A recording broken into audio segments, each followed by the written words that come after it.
नमस्कार। Justin garden द्वारा लिखी गई सूफी ज्योट, जिसका हिंदी रूपांतरण है सूफी का संसार, पाश्चात्य जगत की दर्शन गाथा, जिसका 5वां अध्याय है डेमोक्रिटस, दुनिया का सबसे कुशल खिलौना। सूफी ने अज्ञात दार्शनिक से प्राप्त सारे टाइप किए हुए पन्ने अपने बिस्किट वाले डिब्बे में वापस रख दिए और उसका ढक्कन बंद कर दिया। वह रेंगती हुई अपनी मांद से बाहर आई और थोड़ी देर वह खड़ी रही। बाग में दूसरे छोर तक देखा। उसने थोड़ी देर इस पर विचार किया कि कल क्या हुआ था। उसकी माँ ने सवेरे नाश्ता लेते समय फिर प्रेम पत्र की बात कहकर उसे चिढ़ाया था। वह जल्दी से चलकर मेल बॉक्स तक पहुंची ताकि उस दुर्घटना से बच सके जो उसके साथ कल हुई थी। यदि 2 दिन बराबर प्रेम पत्र प्राप्त होते रहे तो असमंजस दोगुना हो जाएगा। मेल बॉक्स में एक छोटा लिफाफा था। इन पत्रों के पहुंचाए जाने में सोफी ने एक क्रम और देखा। हर दिन तीसरे पहर उसे एक बड़ा ब्राउन लिफाफा मिलता। जब वह उसमें लिखी सामग्री को पढ़ती होती तो दार्शनिक दबे पांव मेल बॉक्स तक आता और एक नया छोटा लिफाफा उसमें डाल देता। तो अब सोफी यह पता लगा सकेगी कि वह कौन था। यदि वह एक पुरुष था, वह अपने कमरे में मेल बॉक्स पर अच्छी तरह से नज़र रख सकती थी। यदि वह खिड़की पर खड़ी रहे तो वह इस रहस्यमय दार्शनिक को देख लेगी। सफ़ेद लिफाफे भी कहीं हवा में ऐसे ही नहीं प्रकट हो जाते हैं। सोफी ने तय किया कि अगले दिन वह पूरी सावधानी से निगरानी रखेगी। अगला दिन शुक्रवार था और इसके बाद सप्ताहांत का पूरा समय उसके पास था। वह अपने कमरे में गई और उसने लिफाफा खोला। आज केवल एक ही प्रश्न था। वह था किंतु यह पिछले प्रश्नों की तुलना में अधिक अवाक कर देने वाला था। लेगो दुनिया में सबसे कुशल खिलौना क्यों है? शुरुआत में तो सोफी यही स्वीकार नहीं कर रही थी कि लेगो एक कुशल खिलौना है। यह वर्षों पहले की बात है जब वह प्लास्टिक के छोटे बॉक्स से खेला करती थी। इसके अतिरिक्त उसके लिए यह कल्पनानीत था कि लेगो का दर्शन शास्त्र में कोई लेना देना हो सकता है, किंतु वह एक कर्तव्यनिष्ठ विद्यार्थी थी। अच्छी तरह खोजते हुए अपनी अलमारी के सबसे ऊपर के खाने में वह थैला ढूंढ निकाला जिसमें अलग अलग शक्लों के आकार के लेगो भरे पड़े थे। उसने वर्षों बाद फिर से पहली बार उसे खेल खेल में बनाना शुरू कर दिया। जैसे कि उसने बनाना शुरू किया, उसके दिमाग में बॉक्स के बारे में कुछ विचार उभरने लगे। उन्हें इकट्ठा करके जोड़ना आसान है, उसने सोचा। हालांकि ये सब भिन्न है। वे सब आपस में फिट तो हो जाते थे, वे तोड़े भी नहीं जा सकते थे। वह किसी टूटे हुए लेगो को देखने को याद नहीं कर सकी। कई वर्षों पहले खरीदे यह बॉक्स आज भी उतने ही नए और चमकीले दिखते थे जितने कि वे खरीदते समय थे। लेगो के साथ सबसे बढ़िया बात यह थी कि वह उनसे कोई भी चीज़ बना सकती थी और फिर वह उन बॉक्स को अलग अलग कर सकती थी और फिर से कोई और नई चीज़ बना सकती थी। एक खिलौने से इससे अधिक और क्या आशा की जा सकती है? सोफी ने महसूस किया कि लेगो वास्तव में दुनिया का सबसे कुशल खिलौना कहा जा सकता है, किंतु इसका दर्शन शास्त्र क्या लेना देना था? वह अभी भी उसकी समझ से बाहर थी। उसने एक नया बड़ा गुड़िया घर बनाने का काम लगभग पूरा कर लिया था। भले ही यह मान लेना उसे बेहद नापसंद हो, उसे ऐसा आनंद युगों युगों में कभी नहीं आया था। लोग बड़े होकर खेलना क्यों छोड़ देते हैं? जब उसकी माँ घर पहुंची और उसने सोफी को यह सब करते देखा तो वह तत्काल बोली, क्या मज़ा है। मुझे यह देखकर बड़ी खुशी हुई कि तुम अभी इतनी बड़ी नहीं हुई कि खेलना छोड़ दो। मैं खेल नहीं रही हूँ। सोफी ने गुस्से में भर कर पलटवार किया। मैं एक बेहद पेचीदा दार्शनिक प्रयोग कर रही हूँ। उसकी माँ ने एक गहरी सांस ली। संभवतः वह सफ़ेद खरगोश और जादुई टोपी के बारे में सोच रही थी। अगले दिन जब सोफी स्कूल से घर आई तो एक बड़े ब्राउन लिफाफे में उसके लिए कई और पन्ने थे। वह उन्हें अपने कमरे में ऊपर ले गई। उन्हें पढ़ने के लिए वह प्रतीक्षा नहीं कर सकती थी, किंतु साथ ही साथ उसे अपने मेल बॉक्स पर भी नज़र टिकाए रखनी थी। अणु सिद्धांत। लो मैं फिर आ गया सोफ़ी। लो मैं आज फिर वापस आ गया सोफ़ी। आज तुम्हें महान प्राकृतिक दार्शनिकों में से आखिरी दार्शनिक के बारे में कुछ बतलाऊंगा। उसका नाम है डेमोक्रिटस। 460 से 370 था और वह उत्तरी एजियन के समुद्र तट के पास एक छोटे से कस्बे में एबडेरा का रहने वाला था। यह तुम्हें लेगो बॉक्स से संबंधित प्रश्न का उत्तर बिना किसी कठिनाई के आता है तो तुमको इस दार्शनिक के जिज्ञासा को समझने में कोई कठिनाई नहीं होगी। डेमोक्रिटस अपने पूर्ववर्ती विचारकों से सहमत था कि प्रकृति में रूपांतरण इस कारण होते हैं कि कोई चीज़ वास्तव में बदली है। इसलिए उसने यह परिकल्पना की कि हर चीज़ बहुत सूक्ष्म और अदृश्य बॉक्स में बनी रहती है और इनमें से प्रत्येक शाश्वत है और अपरिवर्तनशील है। डेमोक्रिटस ने इनमें से सबसे छोटी इकाई को अणु कहता था। एटम। अणु शब्द का अर्थ होता है अनकटेबल, अविभाज्य यानी काटा न जा सकने वाला। डेमोक्रिटस के लिए सबसे महत्वपूर्ण यह स्थापित करना था कि हर चीज़ के विधायी अंग भाग जिनमें यह बनी है ऐसे है कि उन्हें अनंत रूप से विभक्त करते हुए उससे और छोटे भाग नहीं किए जा सकते। यदि यह संभव है तब उन्हें बॉक्स की भांति प्रयोग नहीं किया जा सकता है। यदि अणुओं को निरंतर तोड़ते हुए और भी छोटे भागों में बदला जा सकता है तो प्रकृति घुलते घुलते निरंतर पतले हो रहे सूप जैसी हो जाएगी। इसके अतिरिक्त प्रकृति में ब्लॉक शाश्वत होने चाहिए क्योंकि शून्य से शून्य के अतिरिक्त और कुछ भी प्रकट नहीं हो सकता है। इस विषय में अब वह पार्मेनिडीज और इरलिया वासियों से सहमत था। साथ ही वह यह भी विश्वास करता था कि सारे अणु मजबूत और ठोस हैं किंतु वे सब एक जैसे नहीं हो सकते।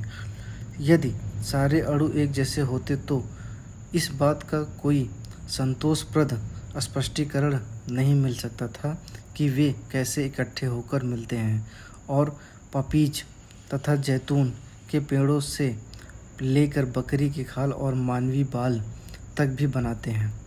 डेमोक्रिटस का मानना था कि प्रकृति अणुओं की असीमता और विविधता से बनी हुई है।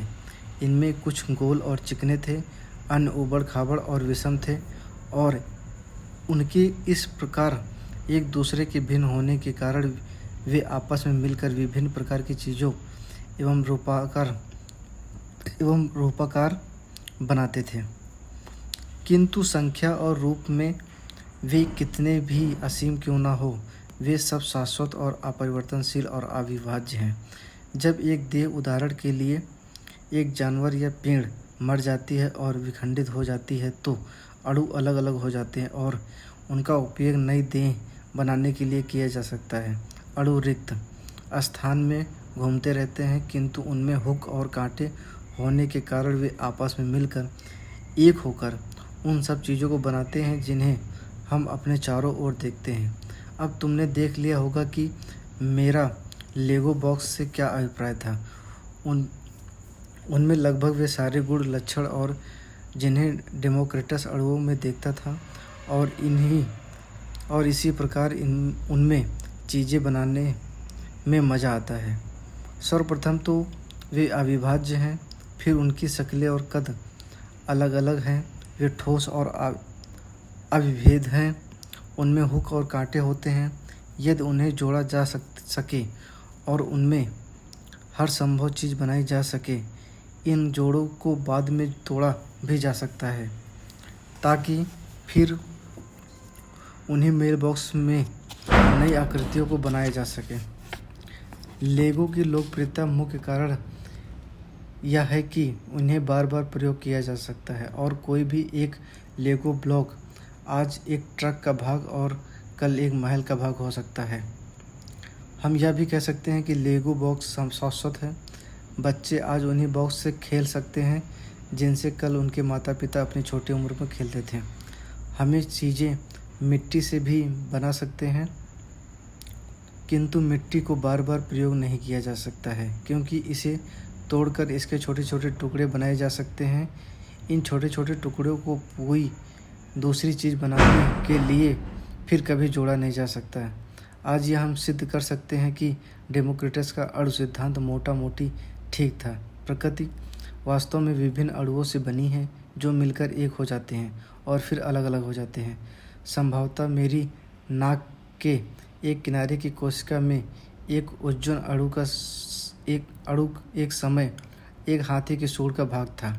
मेरे हृदय की मांसपेशियों में एक कार्बन अणु किसी समय शायद एक डायनासोर के पूंछ में था। किंतु हमारे समय में वैज्ञानिकों ने यह खोज निकाला है कि अणुओं को तोड़ा जा सकता है और इस प्रकार उन्हें और भी छोटे तात्विक कणों का रूप दिया जा सकता है। इन तात्विक कणों को हम प्रोटीन, न्यूट्रॉन और इलेक्ट्रॉन कहते हैं। शायद किसी दिन इन्हें हम तोड़कर और भी छोटे कण बनाए जा सकते हैं, किंतु भौतिक शास्त्र इस बारे में सहमत है कि इस श्रृंखला की अनंत कहीं न कहीं कोई एक सीमा होगी और न्यून भाग होना चाहिए जिससे प्रकृति बनी है। डेमोक्रिटस के समय आधुनिक इलेक्ट्रॉनिक उपकरण उपलब्ध नहीं थे। उसका सबसे उचित उपकरण उसका अपना दिमाग था, किंतु तर्क ने उसके पास कोई वास्तविक विकल्प नहीं छोड़ा। यदि एक बार यह स्वीकार कर लिया जाए कि कोई चीज़ बदल नहीं सकती है, कि शून्य से शून्य के अतिरिक्त कोई चीज़ प्रकट नहीं हो सकती, कभी भी कोई चीज़ खोजी नहीं है, तब प्रकृति उन अतीव छोटे बॉक्स की बनी होनी चाहिए जो जुड़ते रहते हैं और फिर अलग हो जाते हैं। डेमोक्रिटस का किसी ऐसी शक्ति अथवा आत्मा में विश्वास नहीं था जो प्राकृतिक प्रक्रियाओं में किसी तरह हस्तक्षेप करती थी।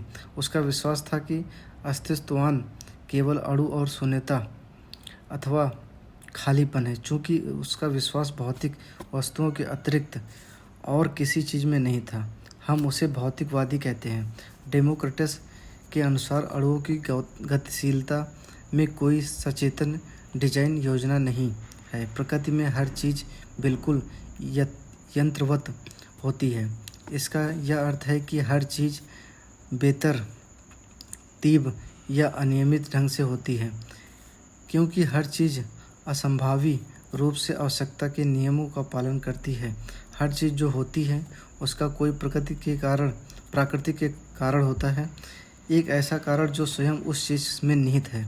डेमोक्रिटस ने एक बार कहा था कि वह फारस का राजा बनने के बजाय प्रकृति का कोई एक नया कारण खोजना पसंद करेगा। डेमोक्रिटस का सोचना था कि अणु सिद्धांत हमारे इंद्रियजन्य बोध को भी स्पष्ट करता है। हमें जब भी कोई इंद्रियक अनुभव होता है तो ऐसा स्थान में घूमते अणुओं के कारण होता है। जब मैं चाँद देखता हूँ तो ऐसा इसलिए होता है कि चाँद अणु मेरी आंखों में आ जाते हैं। किंतु फिर आत्मा के बारे में क्या कहा जा सकता है? निश्चय ही वह भौतिक अणुओं की बनी हुई नहीं है, वास्तव में वह कुछ ऐसी हो सकती है। डेमोक्रिटस का विश्वास था कि आत्मा विशिष्ट गोल चिकने आत्म अणुओं की बनी थी। जब एक मनुष्य की मृत्यु होती है, आत्म अणु विभिन्न दिशाओं में उड़ जाते हैं और फिर एक नए आत्मा निर्माण का भाग बन सकते हैं। इसका अर्थ यह हुआ कि मनुष्यों की आत्मा अमर नहीं है। यह एक अन्य विश्वास है कि जिन्हें आज बहुत से लोग मानते हैं। यह लोग भी डेमोक्रिटस की तरह यह मानते हैं कि आत्मा मस्तिष्क से जुड़ी हुई है और यह कि एक बार मस्तिष्क की विघटन होने पर हमारे अंदर किसी प्रकार की चेतना नहीं रहती। फिलहाल के लिए डेमोक्रिटस का अणु सिद्धांत यूनानी प्राकृतिक दार्शनिक के अंत का चिन्ह है। हेराक्लिटस की तरह उसका भी विश्वास था कि प्रकृति में हर चीज़ बहती जा रही है, क्योंकि रूप आकार आते और जाते रहते हैं, किंतु हर बहने वाली चीज़ के पीछे कुछ शाश्वत और अपरिवर्तनशील चीज़ें थी जो बहती नहीं है। डेमोक्रिटस उन्हें अणु कहता था। पढ़ने के दौरान सोफी ने कई बार खिड़की के बाहर यह देखने के लिए निगाह डाली कि रहस्यमय पत्राचार संचालक मेल बॉक्स में कुछ डालने के लिए तो नहीं आया है। अब वह सड़क पर टकटकी लगाए बैठी हुई थी और जो पढ़ा था उस पर विचार कर रही थी। उसने महसूस किया कि डेमोक्रिटस के विचार कितने सरल और किंतु फिर भी कितने बढ़िया थे। उसने मूल सार तत्व और रूपांतरण की समस्या का वास्तविक समाधान खोज लिया था। यह समस्या इतनी पेचीदा थी कि दार्शनिकों की कई पीढ़ियों इस समस्या के इर्द गिर्द उलझन में भरी हुई घूमती रही थी और अंत में डेमोक्रिटस ने इन्हें अपने आप केवल एक अपनी साधारण सूझबूझ का सहारा लेकर हल कर डाला था। सोफी मुस्कुराए बिना न रह पाई। यह बात सच होनी ही चाहिए कि प्रकृति कुछ ऐसे छोटे छोटे अत्यंत सूक्ष्म अविभाज्य कणों से बनी हुई है जो कभी नहीं बदलते, किंतु इसके साथ ही साथ यह भी साफ था कि हेराक्लिटस का यह सोचना कि सही था कि प्रकृति में सब रूप आकार बहते रहते हैं, क्योंकि हर चीज़ नष्ट होती है, जानवर मरते हैं, यहाँ तक कि पर्वतों की श्रेणियाँ भी धीरे धीरे क्षरित होती रहती हैं। खास बात यह है कि बिंदु यह था कि पर्वत श्रेणियाँ बहुत छोटे अविभाज्य अंशों की बनी होती हैं जो कभी और खंडित नहीं होते। इसके साथ ही डेमोक्रिटस ने कुछ प्रश्न भी उठाए थे। उदाहरण के लिए उसने कहा था कि हर चीज़ यंत्रवत घटित हो रही है। एम्पिडोक्लोजीज और एनाक्सागोरस के विपरीत उसने यह स्वीकार नहीं किया कि जीवन में कोई आध्यात्मिक शक्ति होती है। डेमोक्रिटस का यह विश्वास था कि मनुष्य की आत्मा अमर नहीं होती। क्या सोफी इस विषय में निश्चय हो सकती थी? उसे मालूम नहीं था। दर्शन शास्त्र का कोर्स तो उसने बस अभी शुरू किया था। धन्यवाद।